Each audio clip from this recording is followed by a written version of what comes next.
fast forward mu 1995 otufunira ekirabo ky'omukulu gutwogerako olunaku lwa leero omukulu omugenzi Reverend Canon Benjamin Musoke. Musoke. Okungana wali Cincinnati ukane wajwabaawo n'omulala yaliko era omukungu omwawule naye nga yatuula Canada bamuyitanga Reverend Isaac Kawuki. Owenkima oyo muganda yali mukulembeze w'amaanyi nnyo teri mukulembeze wa UNAA naye yali omu ku bakulembeze abali batwala ettabi lya UNAA eryali mu Canada. Mu mwezi guno ogwa Juuni ogw'omukaaga ogujja Nnaabagereka maama wa Buganda maama Nnaabagereka Sylvia Najjinda ajja kuba wano mu Dallas. Naye nga mugambye mutya? Tubadde bulungi mpozi mmwe. Naffe tubadde bulungi, mwebale byonna bye muweereza, Mukama yeebale kuuma, tumwebaza. Tugiyiseemu bulungi Sande, Mukama tumwebaza. Kaakati obutakutwalira kiseera kiwanvu mu kukunoonya akawungeezi ka leero era nkwebaza okuyitako wano mu studio mangu nga kyenali ekirowoozo kyanzijidde mu mutwe ne ŋŋamba nti not so long ago twalabye wano okubika mu community yaffe wano okubika kuno ne kujja kubeera kwa njawulo katono n'okukwa bulijjo olw'ensonga nti kwabadde kwa former president owa Uganda North America Association. Kati bwe ndaba bwe ntyo ne ŋŋamba kannoonye ku mukulu Yozefu Kamugisha okuva e Texas kubanga mmanyi nti ayina nze gye njita encyclopedia okuba nti amanyi history wa UNAA n'ekibiina kino ky'Abannayuganda ffenna mwe twegattira okusingako ku bantu b'endabye ne ŋŋamba kamunoonyeko ndabe bwe baasobola okutunyumizaamuko ku mukulembeze ono byafaayo byo matono nnyo n'obukulembeze ebyo mu biseera ebyo nga biki ebyaliwo tumanyise ku bantu baffe abapya abaakajja mu kibiina kino mu community okutwaliza awamu. Kale olw'ekisa weebale nnyo okumpayo akadde akawungezi ka leero. Oli wa ddembe okukozesa olulimi lw'oyagala olukwanguyira ate lwakuba nti essanyu lyendina nti Oluganda olugala n'okulwandika n'okunsinga sometimes.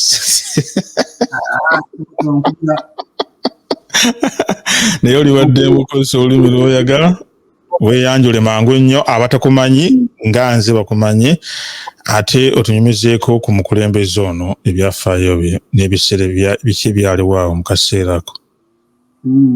Yes, abatulaba n'abatubuuliriza mbeebaziza nnyo okubeera nga muli basaale ku mukutu guno nga muwagira omukungu wa Kabaka, musajja wa Kabaka omukulu Ssaalongo Kiggundu ate nga ye mutandisi era nga ye mukubiriza wa radio oba television program ekyasinze obunyuvu n'obwagazi mu mambuka ga Amerika. Neyanzeegesewo. Mukulu Kiggundu tusiimanye emirimu gy'okola era tukwebaza olw'obuweereza bwa Ssaabasajja n'obuweereza eri Buganda Kingdom. Naye n'okusinga byonna obuweereza bw'olina eri abantu ba Ssaabasajja mu ggwanga lyonna eri mu mawanga gonna ageetoolodde amambuka ga Amerika. Okubeera ku mukutu guno nkitwala nga kya mukisa gw'amaanyi era nenyumiriza olw'akaseera kano. Amannya agange mpitwa Yozefu Kamugisha, ndi mutuuze wa Dallas, Texas, wakati wano between Dallas and Fort Worth. So wempangalira wano maze wano emyaka kumpi gisuka mu mwaka 2 era nga njagala nnyo community mwembeera n'abantu bembeeramu naawe bonna bemba nsanze gye mba ntambulidde eyo yonna yonna and kyekyo ndowooza kyekyo kimufuba mufumbo bali batya omukyala ali atya mutulabire tumwebaza okutuwaayo kukkiriza netutaataaganya olw'essande luno tweyanzanya. Kaakati ssebo tunyumise ku mukulembeze ono kulembeze kubanga UNAA kibiina ekitwala bannayuganda bonna wano okuba nti twafirma former president bo bali bameka mu kumanyako tuyimiridde olwaleero ekibiina tuli myaka 35 bapresident badina bameka president ono yaliwo biseera kira yali wakumeka era byoyinza okutugamba ebyaliwo mu kaseera ako n'obukulembeze bwe nga bwe bwali byonna byosobola okututegeezaako. So abakulembeze ba UNAA bandi banga bawera 15 kuva kibiina kyatandika mu 89 naye okulonda okwasobola okwaliwo omukulembeze yasooka teyalondebwa bulondebwa wabula bamwapointinga mu mwaka ogw'ekyenda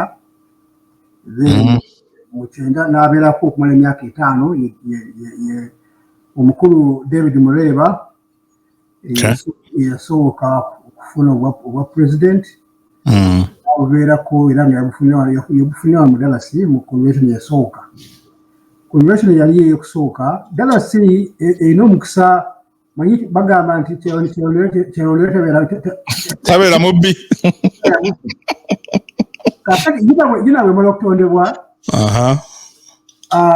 mu Atlanta mu 8 babeerawo ekiteeso ng'abo baakungana mu maka g'omukulu batemusuza ne bamukulu Matovu ne mukyala we n'abalala bangi abaliyo bamukulu Kiggwe. Kakati baba bali ekiteeso ne kiyita nga baagala bakyaze bakole rotation batugambe babe nga batambula buli mwaka basigala mu mwaka ogwo ogw'ekinamba 8 kuba ekyeggulu kya Thanksgiving. Wakati mu kyeggulu ekyo ne babaawo ekiteeso kyayita nga baagala wabeewo enkolagana y'Abannayuganda okuba nga basinkana buli mwaka. Bali ekyeggulo wali Thanksgiving Bannayuganda baali batono nnyo ebiseera ebyo efudde nnyo nga buli muntu ali gyali ng'asirikire gyali naye baasinkanamu wano baali bawerako abaasinkana mu biseera ekyo okusinkana ekiteeso ne kiyita nga kigamba nti buli mwaka basinkane. California neerondebwa ekyaze kati abajida Dallas ati bwatya mwakola kakodyoko ennaku zino bagandika badiki ke mwakola Buganda kyerondera taba mubbi tabeera mubbi. California ng'egenerwebwa omukisa ogw'enkizo mpulira eteeketeeke olukuŋŋaana olwali luddako mu 1999 otyo ne balemwa. Kati bwe balemwa okuteekateeka omukisa gukola ki ne gubabuuka ko Dallas nti ffe tulonze bwe gubabuuka Dallas ne bagibuuza nebaayo omu ku bakulembeze alabika yali mwami Kiggwe oyo ndowooza n'ayita mpola mpola mu mukulu Senkayi kuba Senkayi yali ali Dallas wano Dr. Busenkayi wekitiibwa era yali treasurer wa UNAA yasooka ate nga y'omu ku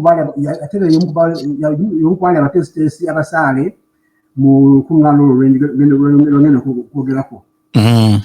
Kaakati Dallas mukulu Senkayi ne bamubuuza owaayi kirabika kitya munaasobola mwebe Dallas oba California yalemeddwa ko mukulu Senkayi nti tusobola n'ayita mu banne abaaliwo ebiseera ebyo ne kyetinda kakkananga UNAA convention esooka officially etongozeddwa mu Dallas wano era mu Dallas wano bwe mwava ebbago omanya entandikwa y'okubaga constitution ya UNAA esooka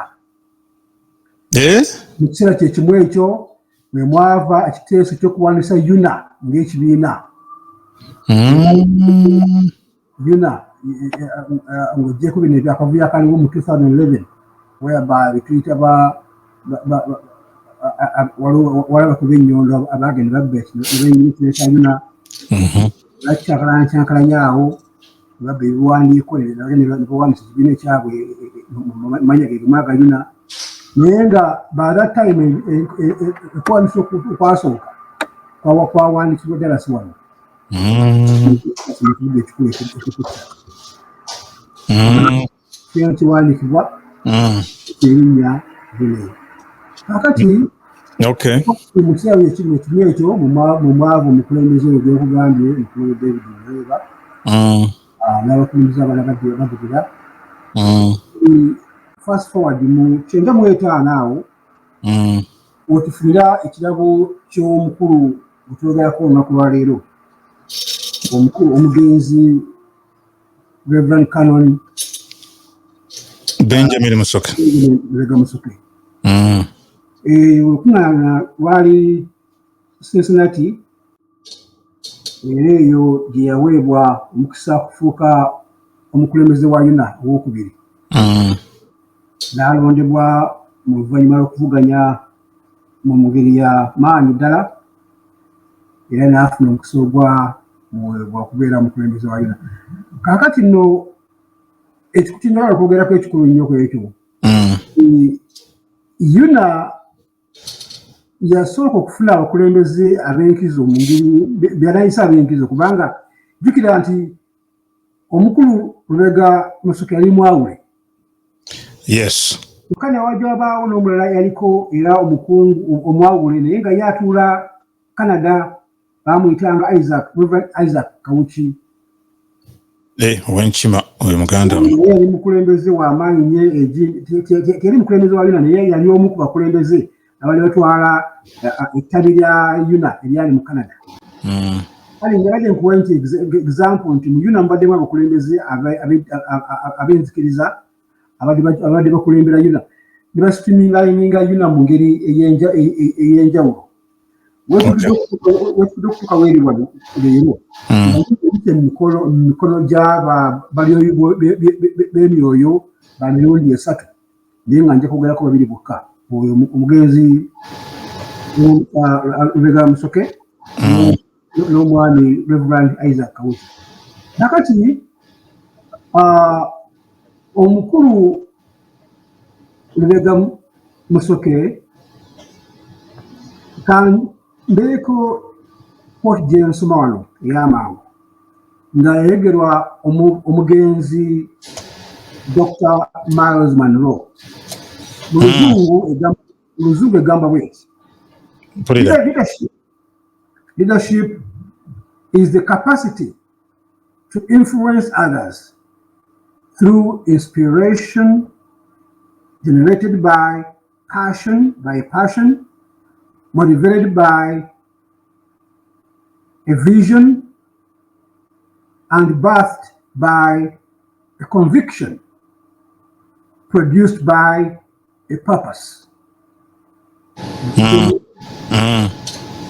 Leadership is the capacity to influence others through inspiration, generated by a passion, motivated by a vision, birthed by a conviction, and produced by a purpose. Oyo mugenzi Dr. Miles Monroe egero ligambye. Mbese nga njagala kugumiza nsonga yino. Mu UNAA mulimu ekintu ekifuuse ekyokumwanjo era ekifuuse ekintu ekikulu ennyo mu kibiina UNAA. Ng'ekintu ekyo kyekintu kye tumanyi twetwala for granted naye nga kyekintu ekitumbula ebyobusuubuzi mu North America nga kiyamba abasuubuzi abavudde Uganda and from all over the country in the US and elsewhere okujja okwolesa ebintu bye batunda tubiyita bavendors ng'oggyeko ba-members mu UNAA basula ssente empitirivu ennyo okubanga bajja mu kuŋŋaana luno basasula tickets, basasula membership fees, basasula registration, basasula boat cruises oluusi, basasula roomu zaabwe, saako kupangisa motoka ku ttaka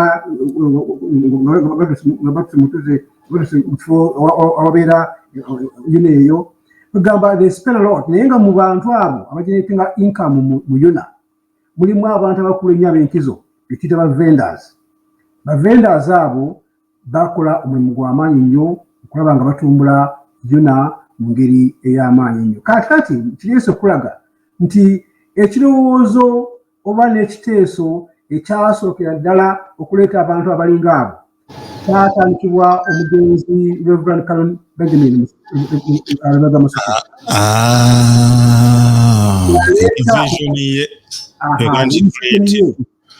Pasini ye n'alaba nga kijja kutumbula, kijja kuleeta abantu, kijja kuleeta obusuubuzi, kijja kuleeta enkolagana y'amaanyi, ne kitandika mpola mu convention ya Detroit. Michigan. Kyali Cincinnati ndowooza. Kane bwe kitandika bwe kityo, buli mwaka buli mukulembeze yatwala obuvunaanyizibwa okubanga atumbula UNAA nga akitwala kyandika mpola.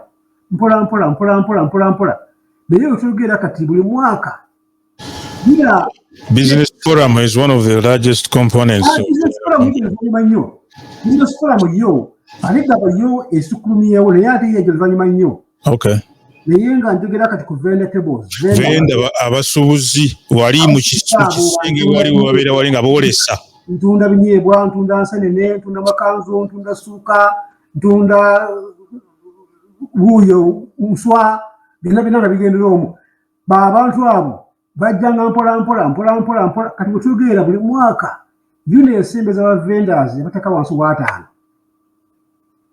Wano mu Dallas mu 2013 mukisa okuba nga nkulembera vendor section. Naye twawandiisa aba vendors abasukka mu 50. UNAA neekola $9. Eyo rekodi y'amaanyi.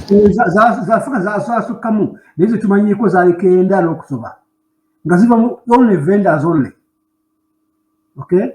Ng'oggyeko bano abeewandiisa okujja mu convention naye ba vendors buka. Bayingira $9 n'okusoba mu kutu. Eyo rekodi mwakola omulimu gw'amaanyi. Kale kati twogera kati ku muntu eyeeta okwolesebwa okwo eyeeta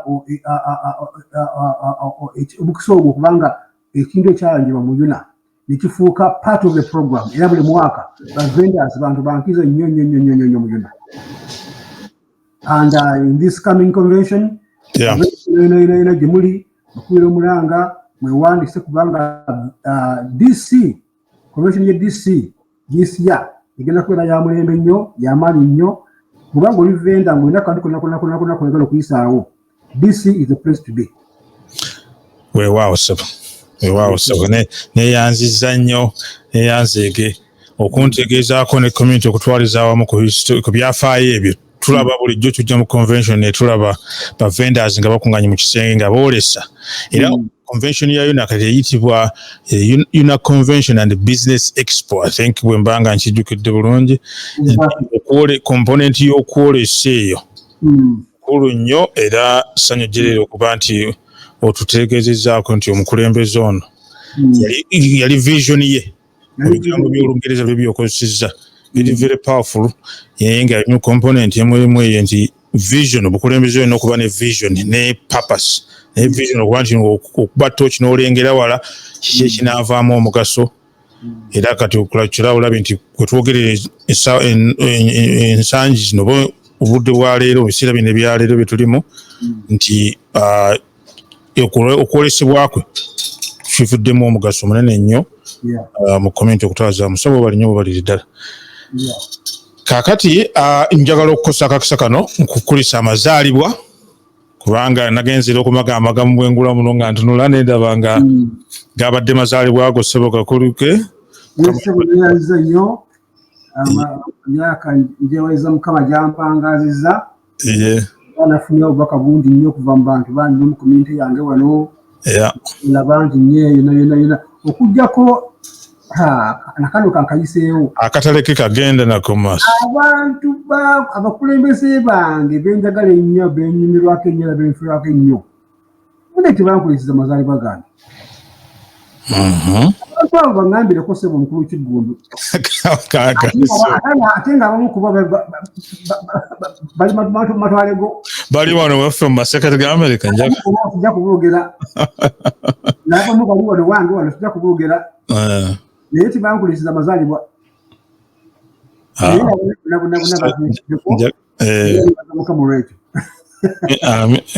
Kokaisewo so webale nnyo webalire ddala kulika amazaalibwa kandeke kutwalira kiseera kisingako awo sande ennungi bonna bannamusize mu Dallas tujja kulabagana kubanga simanyi akaseera kanamala naye nga njegadde nkutegeeze ku ssebo nti n'omukisa ku bantu no twatumbula tetwaliise ecumenical services mu UNAA buli mwaka tuba n'ensiika ez'enjawulo buli mwaka tuba n'abasumba b'enjawulo n'abakulembeze b'amadiini ag'enjawulo ne baliowa emyoyo mu UNAA tekuba kujalanya bujalanya kyokka tekuba kusinkana mikwano okukola mikwano tekuba kuyiga kyokka nimubaamu n'okubyowa emyoyo buli lwakutaano wabaayo juma buli lwamukaaga nebaayo baganda baffe aba Seventh Day kandi tuba ne services 3 ez'enjawulo nga ebyo byonna omukulu omugenzi Reverend Canon Lubega Musoke y'omu ku baasooka okulusimbamu enta n'ayanjula ekintu ekyo nekikwatirayo nekiranda kati okyogerera buli mwaka ku programu ya convention tekubulwako bintu naye ekirala njagala okutegeezaako mu mirimu gye yakola yatandikira Uganda ng'omuweereza omwawule naye bwe yayetana kuva Uganda between 2003 and 2003 yakola emirimu egy'enjawulo mu makanisa ag'enjawulo kati kanjabulire buli mangu kuba bugenze bwakuba kuno n'ayingira mu bitongole eby'enjawulo n'akola n'amakanisa ag'enjawulo mu Amerika wano nga yasobola kusomera amasomero ganjawulo e Kenya, e Uganda ne wali mu Amerika n'aba nga yakolera mu kitongole ekimu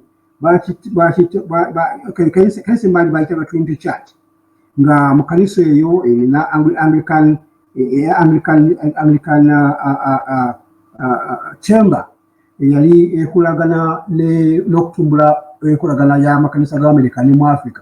Kakati jjukira nti obuvunaanyizibwa bwe bwali bwakiwanigisa grants grants tunasonda ssente eziweebwa amakanisa ag'enjawulo mu Africa. Mu kifo ekyo n'akikulembera nga ye muddugavu yasooka, si muddugavu yekka naye Omunnayuganda yasooka twala ekifo ekyo nga avunaanyizibwa ne budget ya miliyoni 3.20 buli mwaka. Ng'omukulu Lubega oyo $3.2 million budget nga yavunaanyizibwako kulanga agaba grants amakanisa ag'etoloddewo mu Amerika ne mu Africa.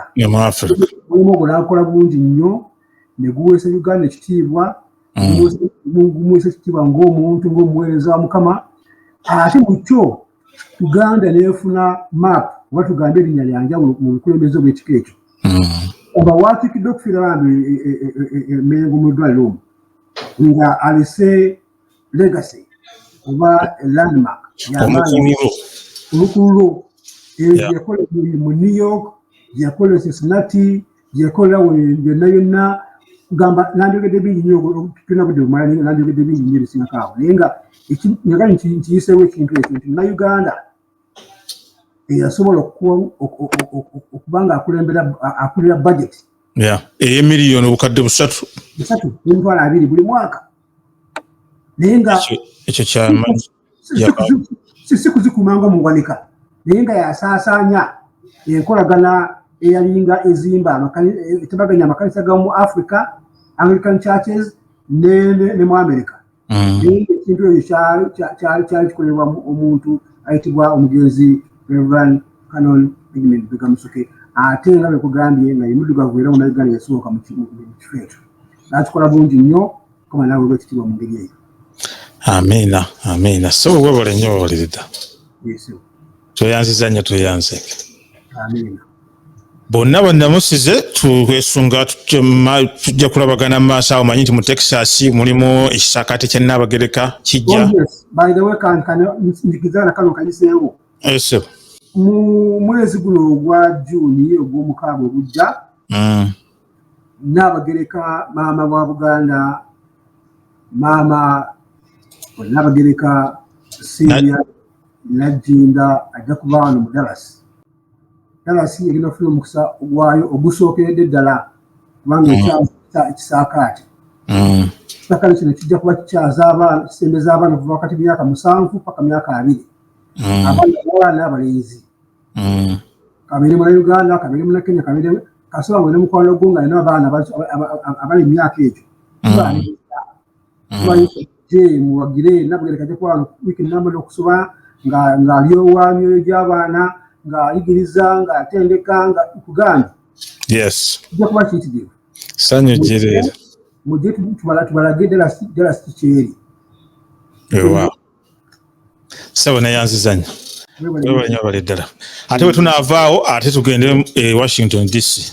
Omwaka gubeere nga tugufundikira mu ngeri bwe. Yes. Kale so. Yes. Bonna bannamusize. Sawa nayanziza.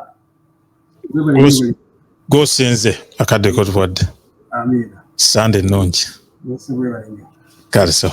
The Uganda North American Association UNAA invites you to their 36th Annual Convention and Trade Expo 2024 from August 30th to September 2nd at the USA capital, Washington, D.C. Book your hotel at Gaylord Resort National Harbor. Entrepreneurs, vendors, exhibitors, artists, all are welcome. Come enjoy a weekend of business, networking, culture, and entertainment. Register today at Post Bank or Housing Finance Bank near you. Registration is $240 only. Be part of the 36th Annual Convention and Trade Expo 2024 from August 30th to September 2nd at the USA Capitol, Washington, D.C.